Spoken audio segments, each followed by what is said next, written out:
Hi, my friends. It's Matt Christopher here, and what a privilege it is to be able to talk to you and be able to have the strength to do this video. As many of you know, that I was diagnosed with prostate cancer, and I'm about 10 days out after the surgery. I had radical prostatectomy, which is the removal, pardon me, of the prostate, and it's been really tough on me and mine and Charlie.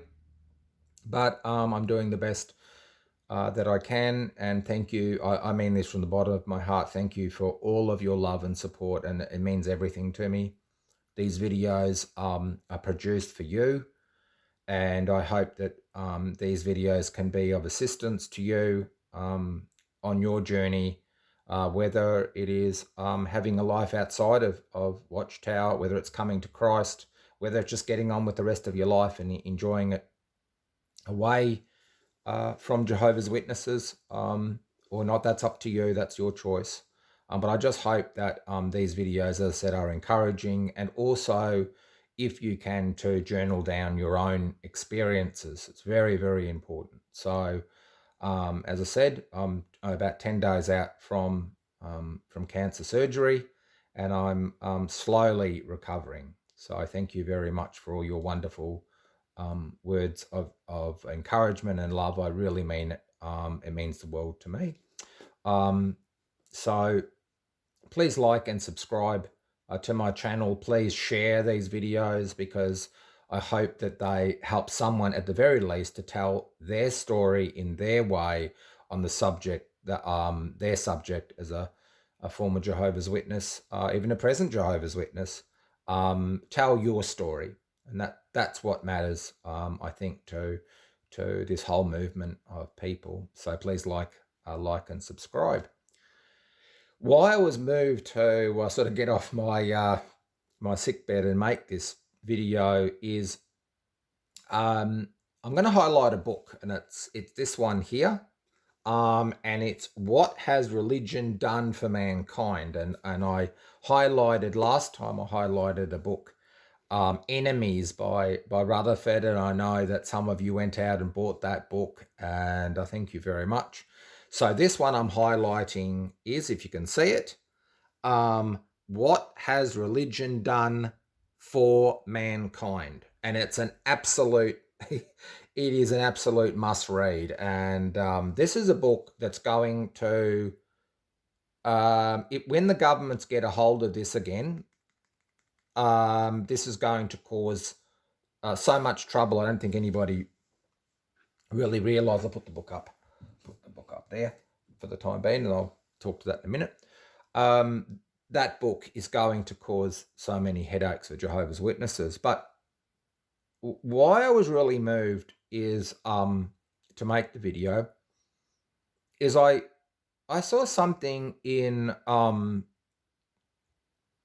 I try not to mention the names of these people, but just for this, it doesn't really make much sense if I don't mention the member of the governing body and one of the acolytes. The helpers. It's a bit difficult to point these things out without mentioning who they are. Anyway, Gary Bro, who is the white-suited gentleman that was synonymous with the disastrous internal video that was meant to be an educational piece for the members of the Bethel family, headquarters and so forth, basically about the perverse sexual goings-on, the shenanigans that were going on at the headquarters. And without going into all those salacious details, it was called, I think, predominantly by one ex-Jehovah's Witnesses, Pillowgate, but it's really not Pillowgate.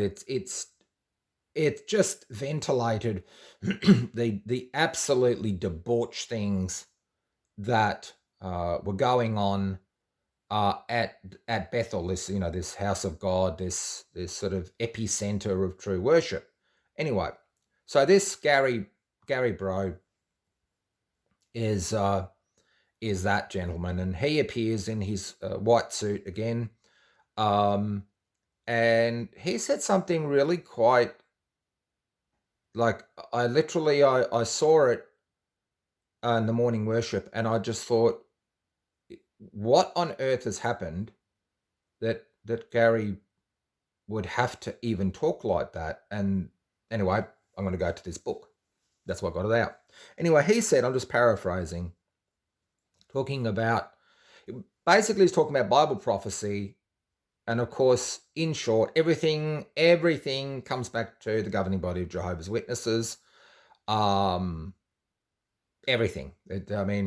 Watchtower history with Jeff and Paul do a far better job than I could ever do when it comes to a forensic examination of Jehovah's Witnesses doctrines and their replacement theology. So the Jews are replaced, Israel is replaced by Jehovah's Witnesses, and off it goes. Everything turns back to Jehovah's Witnesses. Everything. The whole Bible's about Jehovah's Witnesses. That's it. Okay. He said this of the governing body that they, I'm paraphrasing here in the morning worship. He says that, look, they never lie. They never lie to you. Okay? And basically they'll never let you down, and that you can have absolute ironclad 100% faith and trust in these men. And I looked at that and I went, that even for Jehovah's Witnesses is a really disturbing statement. It's disturbing from a Jehovah's Witness point of view. Now, remember that the messaging is only for Jehovah's Witnesses. I don't care about anybody else. This is internal messaging. Why on earth would Gary Bro in his white suit, why would he need to come out and to say that the governing body never lies? They just never lie.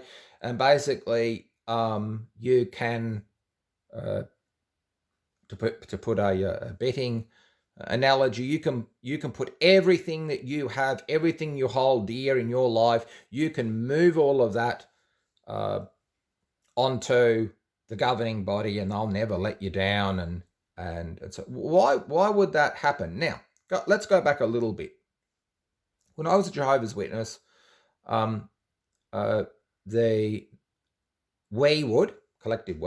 we would get stuck into Catholics because at one point there was the doctrine that the Pope was infallible.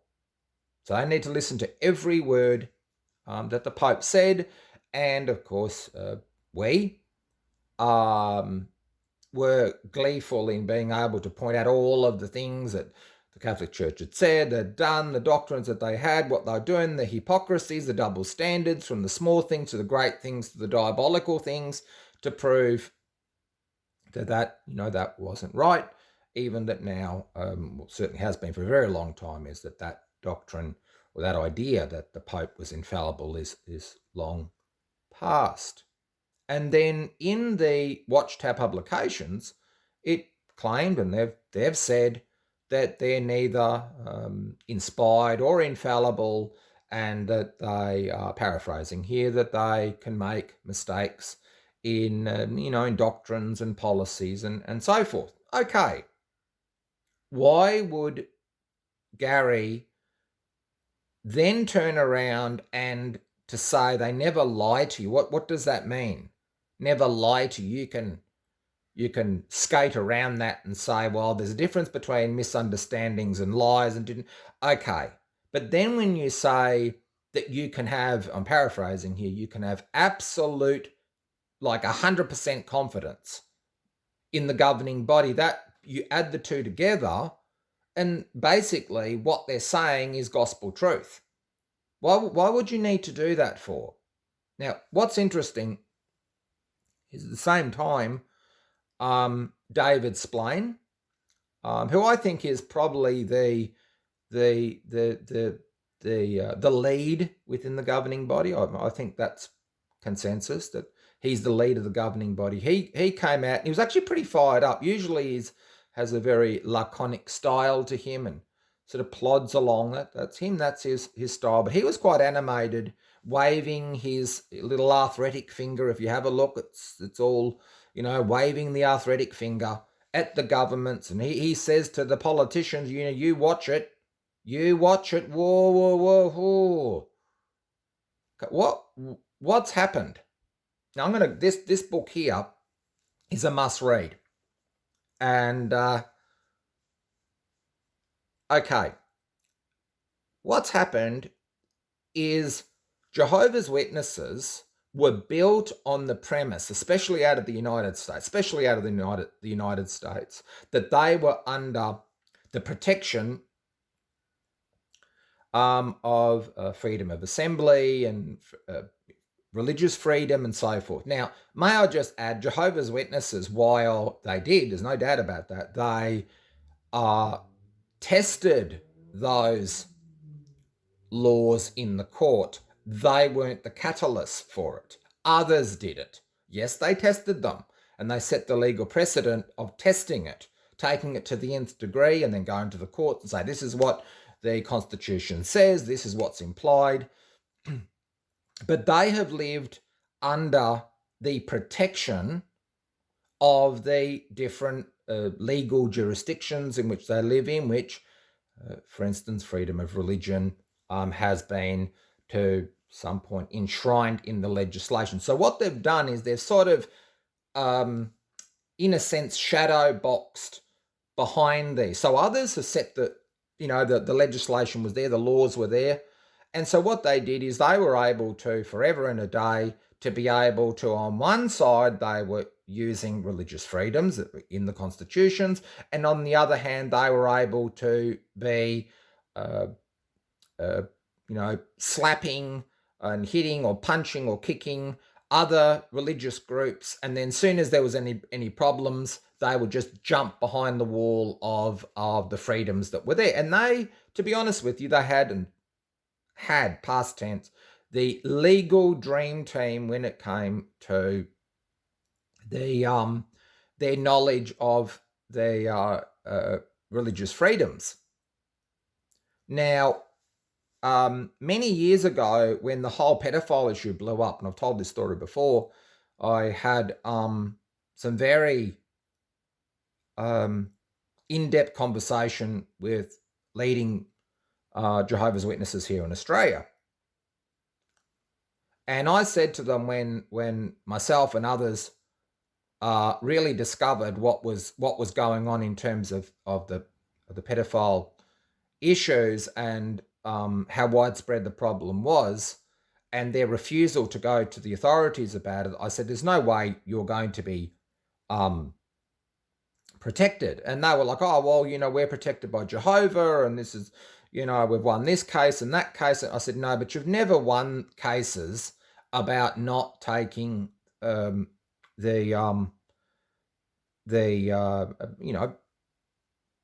molestation issues to court or to the police, I should say.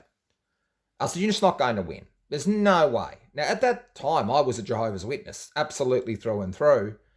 I thought, past tense, that Jehovah, that's the way I felt at the time, that Jehovah would not protect Jehovah's Witnesses if, in fact, they were hiding child rapists.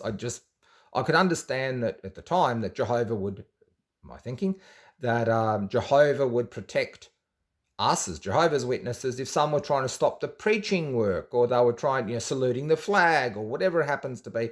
I felt that on the issues of neutrality or other things, that we would be protected. But inside, in my heart, I knew that child rapists and sodomites and people that tortured women and children and did all of that, they weren't going to be protected. They were vile.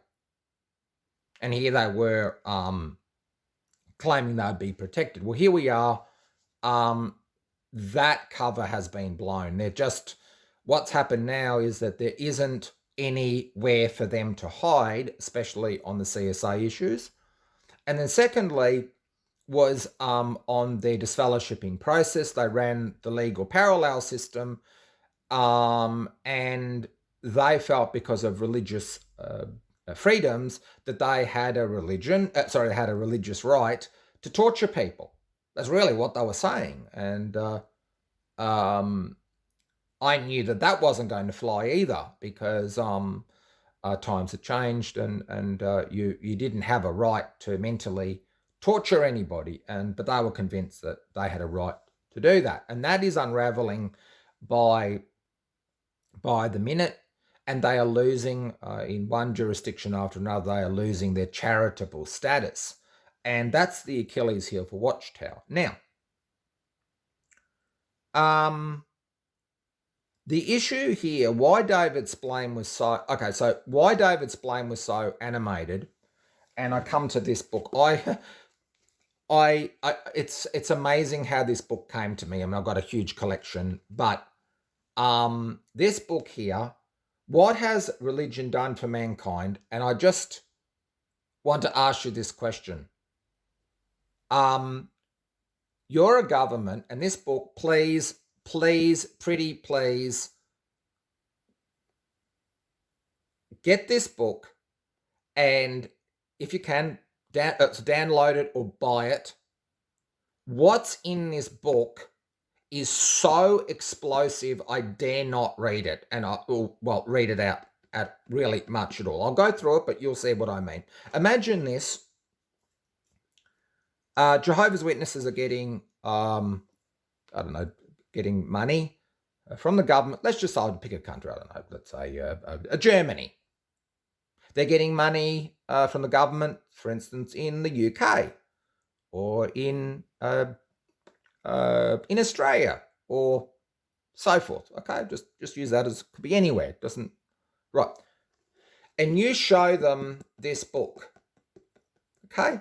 Now, the views of this book have never changed. Now, let me show you this. What has religion done for mankind? I'll put on my... Now, I'm going to show you something, and then you'll know quite well why I can't. Okay. You go to the index, and you probably won't be able to probably see this, where my finger is. I don't know whether you can you probably can't see it, but anyway. Okay, chapter 14. Get ready for this, my friends. Chapter 14. So the question is, what has religion done for mankind? Chapter 14. The spread of Hinduism. Could you imagine if the Indian government is notified of this book, right? Spread of Hinduism. I will not read what they say about Hindus. I won't. I'm sorry, I'm not going to. No. Okay. Chapter 15. Buddhism. Okay, so what, imagine that in Thailand. Okay. What they say. Confucianism, that's chapter 16. Okay. Go down here to chapter 22. Islam. Now, friends,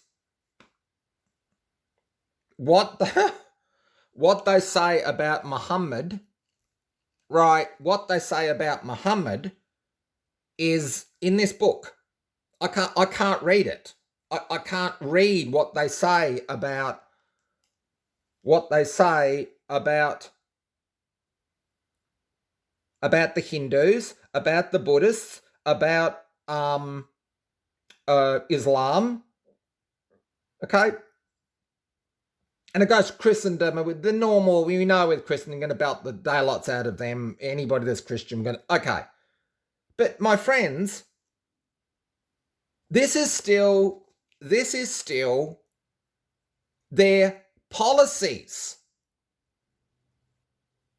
What do you think is going to happen when activists like us get this book? I mean, I can't read it because you'll read it and go, wow, they actually said that about Muhammad? I'm like, really? That's what they said about Buddha? That's what they said about the Hindu faith? Now, the point is, my friends, it's got nothing to do. I'm not Muslim, not Hindu, I'm not Sikh. I am Christian. I belong to Christ. But I've got, this is the point, friends. I have never produced, nor would I want to produce, a book that went out and started attacking Hinduism, Buddhism, Islam. Or that is just absolutely unacceptable. Yet they've done that. They did that. Now, this book has been around since it was printed. I'll just get this out.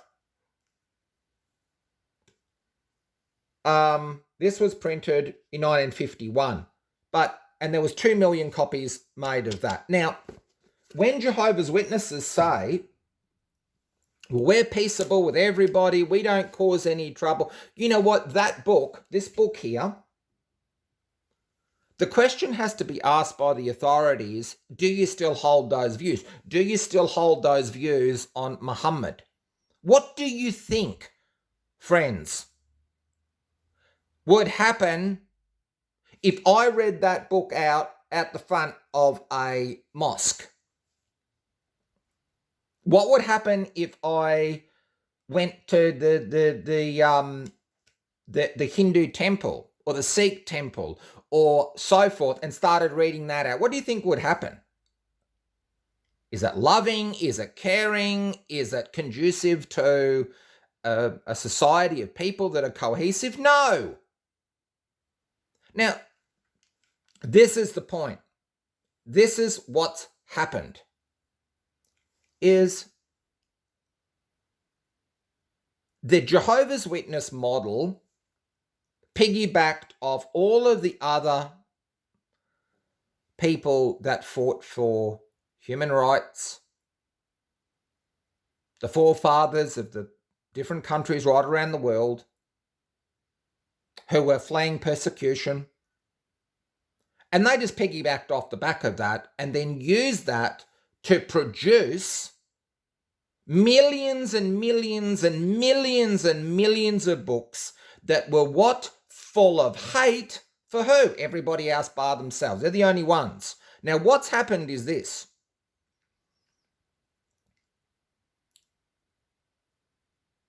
They've got a choice.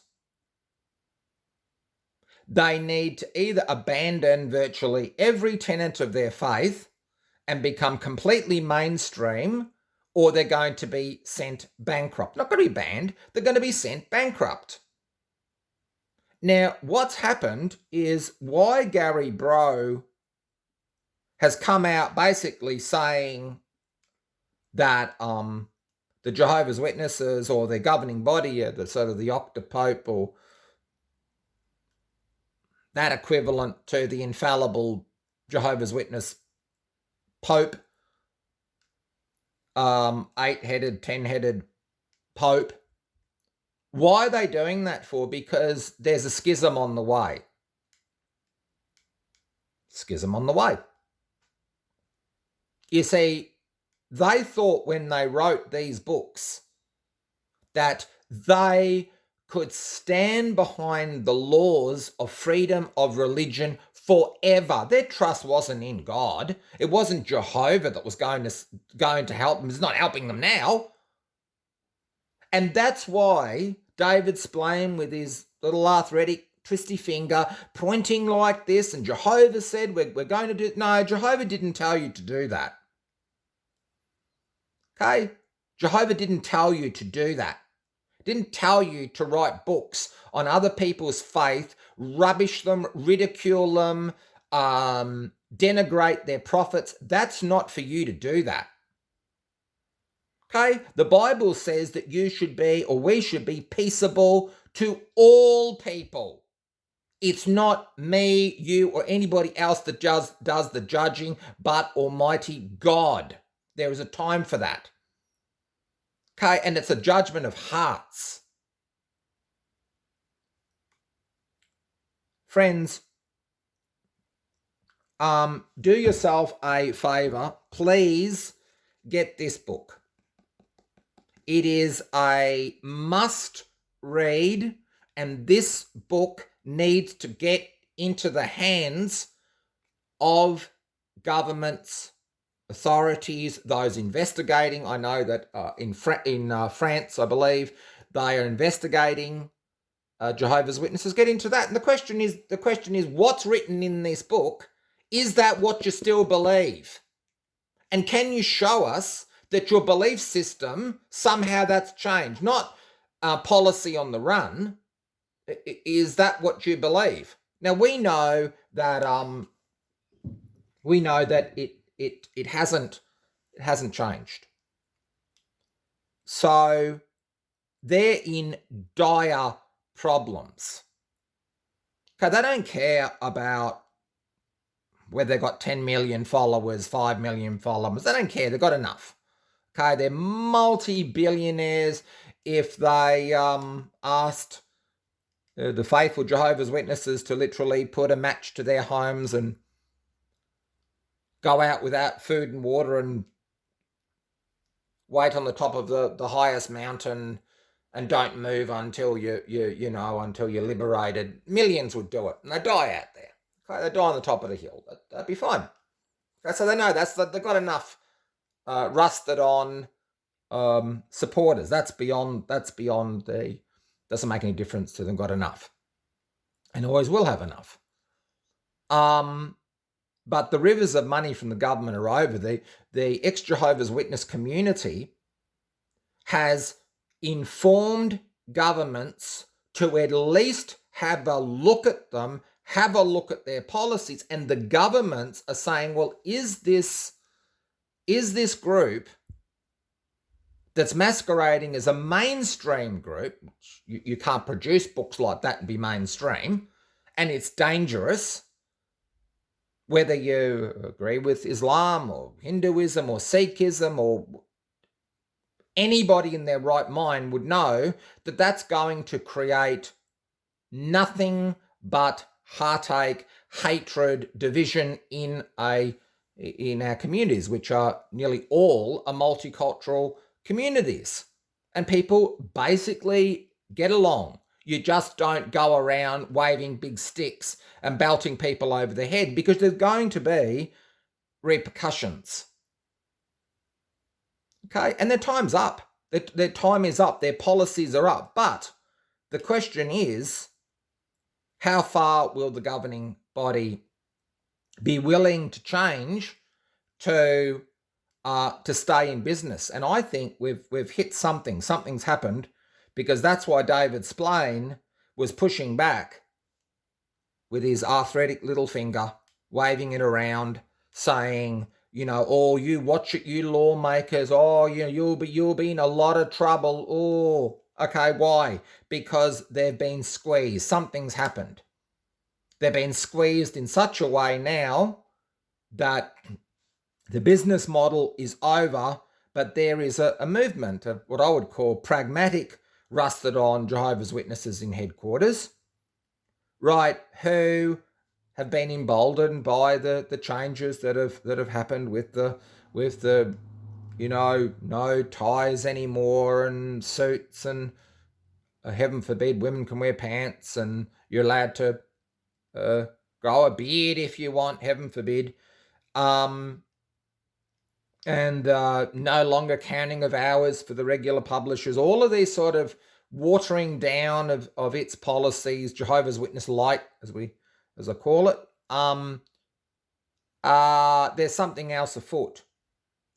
So, watch this space. And also, as a closing note, thank you to the ex-Jehovah's Witnesses in New Zealand. I think it was Sean that sent me the rebuttal of the Jehovah's Witnesses request to the commission there that's investigating a child abuse. Their rejection of Jehovah's Witnesses claim that basically somehow there was a legal there was a legal loophole, there was something. It didn't apply to Jehovah's Witnesses, of course not. It can apply to the Catholics, Protestants, you name it, but not to them. No, it doesn't work that way. So thank you for sending me through all that information. So the question is, what has Jehovah's Witnesses done for mankind? That's the theme. So please do yourself a favor. This book here, What Has Religion Done for Mankind? Please get it. Put it in your library. Send that off. I would love to hear back from you. And that is something that needs to be put out there. Okay? And you will see it. As I said, you will say, yeah, Matt, I know what you're saying. You just can't read out this stuff about Hindus. You can't read out this stuff about Muslims. You can't, you know, the stuff they say about the Prophet Muhammad. I mean, I'm sorry, it's just, and what they say after the death of Muhammad's first wife. I mean, you can't say this stuff. So, you know, this is the ticking time bomb. Do they still stand by this or do they not? Now, we know they do, so what are they going to do? So, anyway, thank you very much. I hope that this this video is informative. And as I said, thank you very much for your well wishes. And God willing, if I've got the strength, I will produce more videos. Thank you. I'm Matt Christopher, and thank you for watching my humble little video. Thank you.